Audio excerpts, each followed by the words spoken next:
Chapter 39. The Inquiry. A week before the inquiry, Andrew went to London to make arrangements for his defence. He was alone. He had told Denny and Hope that he would prefer to be alone. He felt very miserable. He could not believe that he, Andrew Manson, was in this situation, a situation which every doctor feared. Why should the council wish to disqualify him from practising?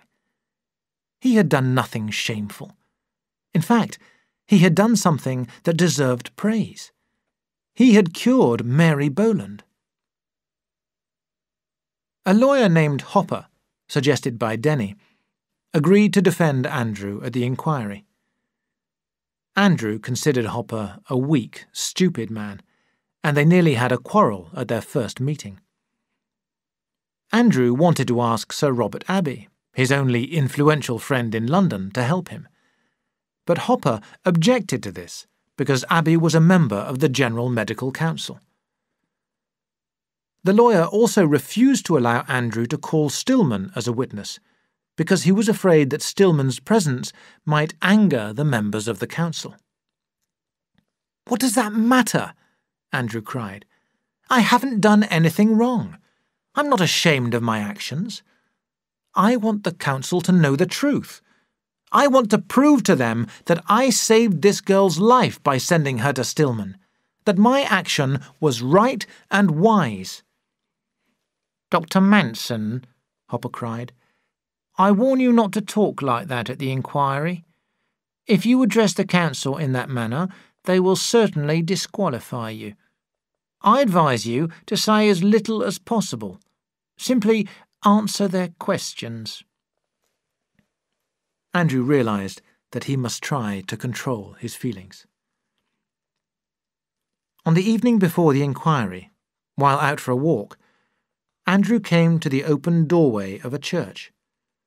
He entered. It was dark inside. He sat down in the back seat and remembered how Christine used to read a prayer book when she was unhappy. He rarely went to church, but now here he was, like a man resting at the end of a journey. He prayed in silence. "God, don't let them disqualify me. Don't let them disqualify me." He remained there for perhaps half an hour. Then he rose and went to his hotel. Next morning, he woke feeling sick with anxiety. He ate no breakfast. His case was to be heard at 11 o'clock, and Hopper had told him to arrive early. He reached the offices of the General Medical Council as the clock was striking 11. He hurried along to the room where the inquiry was to be held. The members of the council were sitting at a long table, and at the far end of the room were the lawyers and witnesses who were to take part in the case. Mary Boland and her father, Nurse Sharp, Dr. Thorogood, and several other faces that he recognised were there. Andrew stood for a minute, looking at the long line of chairs, and then sat down beside Hopper.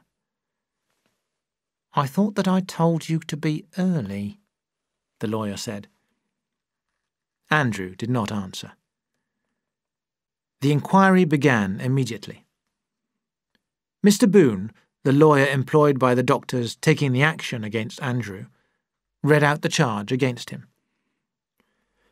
"Mr. President, gentlemen," he said, "this is a case of a doctor working with a person who is not qualified. The facts of the case are these.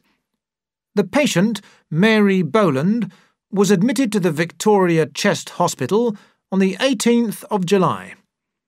She remained there in the care of Dr. Thorogood until the 14th of September. She then expressed a wish to leave and return home. But instead of returning home, the patient was taken by Dr. Manson to a health centre run by a man named Stillman, a person not qualified in medicine, and a foreigner. Mr. Stillman examined the patient as soon as she arrived and decided to operate at once on one of her lungs, and Dr. Manson agreed to help him. They did the operation together. Gentlemen, I repeat, they worked together. Mr. Boone looked at the members of the council to make sure that they had understood his meaning, and then called for Dr. Thorogood. Dr. Thorogood, he asked, is it true that Dr. Manson came to the Victoria Hospital and requested you to change the treatment for this patient, Mary Boland? Yes. And what did you say? I refused. In the interest of your patient, you refused. I did. Was Dr. Manson's manner strange when you refused? Well, Thorogood paused. He didn't seem to be very well that morning. He argued. Thank you, Dr. Thorogood. Had you any reason to believe that the patient herself was not satisfied? Oh, no. She always seemed happy. Thank you, Dr. Thorogood. That is all. Boone questioned a nurse from the Victoria Hospital, and then called for Nurse Sharp. And now, Nurse Sharp, can you tell us about Dr. Manson's actions on the afternoon of Wednesday the 14th of September? Yes, I was there. I imagine from your voice, Nurse Sharp, that you did not wish to be there. When I realised where we were going, and that this man Stillman is not a doctor, I was... Disgusted? Boone suggested. Yes, I was. Exactly. Boone looked pleased. And now, Nurse Sharp, one more question. Did Dr. Manson actually help Mr. Stillman with this operation? He did, Nurse Sharp answered in a voice full of hate. Abby now leaned forward and asked a question. Is it a fact, Nurse Sharp, that Dr. Manson had just given you notice? Nurse Sharp reddened. Yes. Yes, I suppose so. As she sat down, Andrew felt that Abby, at least, was still his friend. Boone, who was a little annoyed at this interruption, turned to the members of the council. Mr. President, gentlemen, I could call more witnesses, but I do not consider this necessary. I think that I have proved the charge against Dr. Manson to be true. Mr. Boone sat down, looking extremely pleased with himself. There was a moment's silence. Andrew kept his eyes on the floor. Bitterly, he told himself that they were treating him like a criminal. Then his own lawyer began to address the council.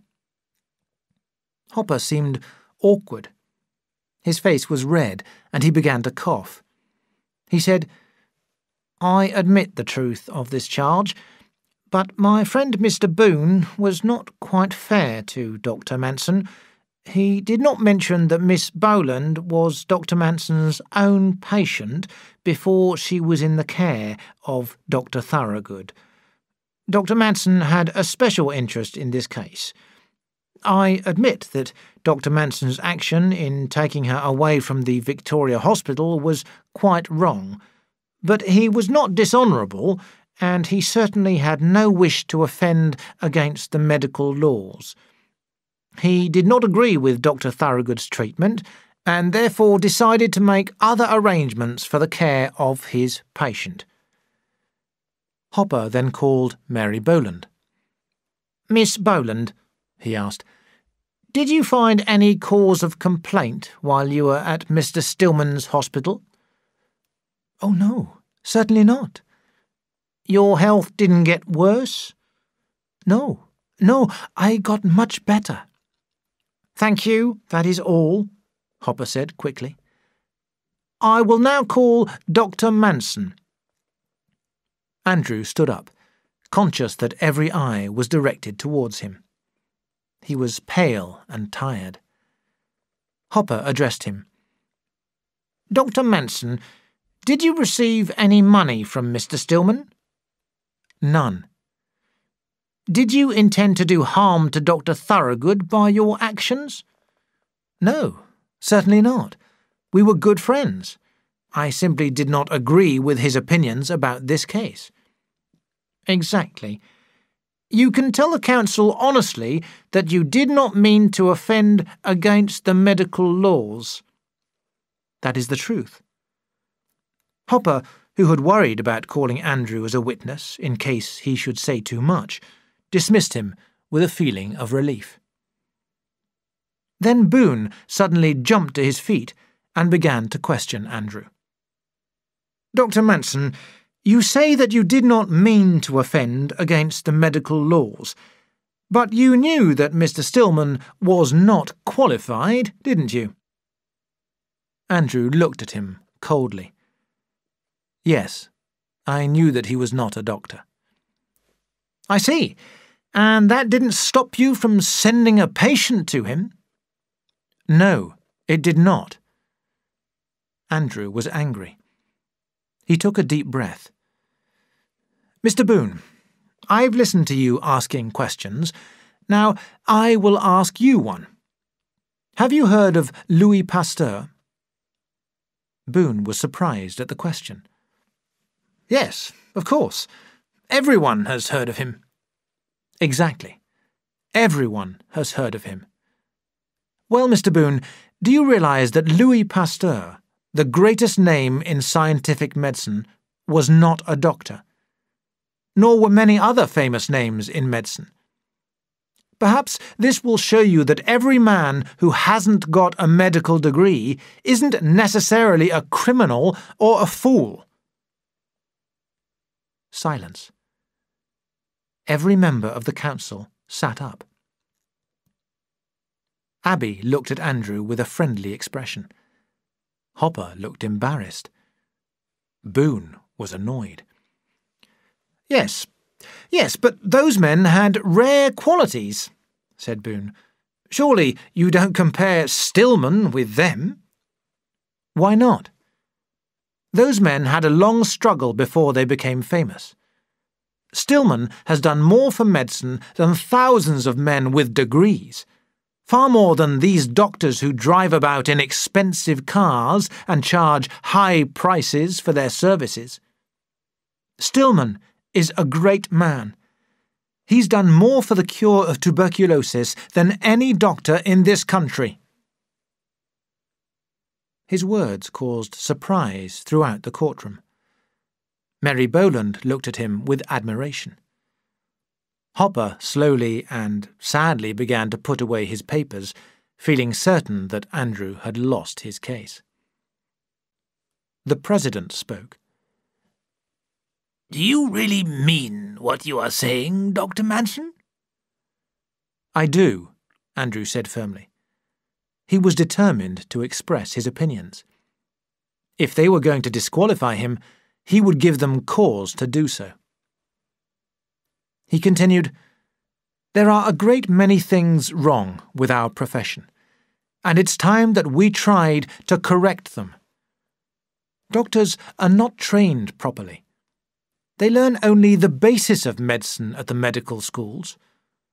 When I qualified, I was a danger to society. I only knew the names of a few diseases and the medicines that were supposed to cure them.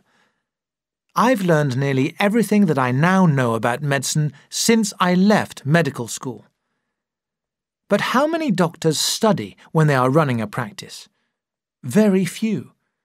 They are too busy to study. Our whole system is rotten. Doctors should work together and share their knowledge. Make a real study of the causes and cures of their patients' diseases, instead of just giving bottles of medicine. What's happening now? Many doctors make fortunes from their patients by giving them medicines and expensive treatments that are useless. It isn't right. It isn't honest. I have made many mistakes myself, and I am sorry about them. But I made no mistake about Stillman, and I was right to turn to him.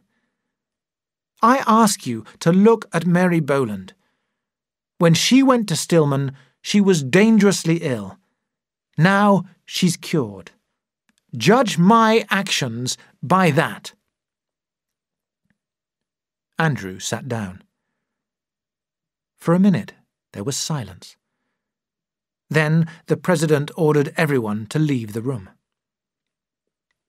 Andrew went out with the others. He now felt angry with himself.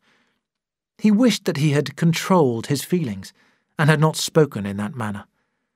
He wanted so much to work with Denny and Hope, but now they would disqualify him. The sound of people moving brought him to himself again. He joined the others and returned to the council room. He sat quite still, his heart beating fast. The President spoke. Andrew Manson, the Council has carefully considered the charge brought against you and has decided to allow you to continue to practice medicine. For a moment, Andrew hardly understood his words. Then his heart beat still faster with joy and relief. They had not disqualified him. He was free.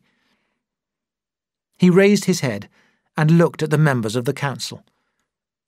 Of all the faces that were turned towards him, the one that he saw most clearly was the face of Robert Abbey. At once, he realized that it was Abbey who had saved him. He addressed the President, but it was to Abbey that he really spoke. "Thank you, sir." Then his friends, Con, Mary, the surprised Mr. Hopper, and people whom he had never seen before, came up to him and shook his hand. Mary, whose eyes were filled with tears, said, "If they had disqualified you, after all that you have done for me, I'd have killed that old president." Andrew smiled. The three, Andrew, Con, and Mary, went to Andrew's hotel. There, waiting for them, was Denny. He walked towards them, smiling. Hopper had telephoned the news to him, but he did not mention this. He said simply, "I'm hungry. Let's have lunch." Denny did not say a single word about the inquiry during lunch. After the meal, he told Andrew, "We can buy that house that we want for our practice. It's quite cheap. Hope has gone to see it. Our train leaves at 4 o'clock. I must do some shopping now. I'll meet you at the station." Andrew looked at Denny, thinking of their friendship and of all that he owed to him since their first meeting in the little Dreneffi surgery. He said suddenly, "What would have happened if they had disqualified me?" "They didn't disqualify you." Philip shook his head. "And I will make sure that they never do." When Denny, Con, and Mary had left, Andrew went to the churchyard where Christine was buried, and stood for a long time by her grave. It was a bright, fresh afternoon, the sort of weather that she had always loved. When at last he turned away, hurrying for fear that he might be late, there, in the sky before him, a bank of cloud lay brightly, bearing the shape of battlements.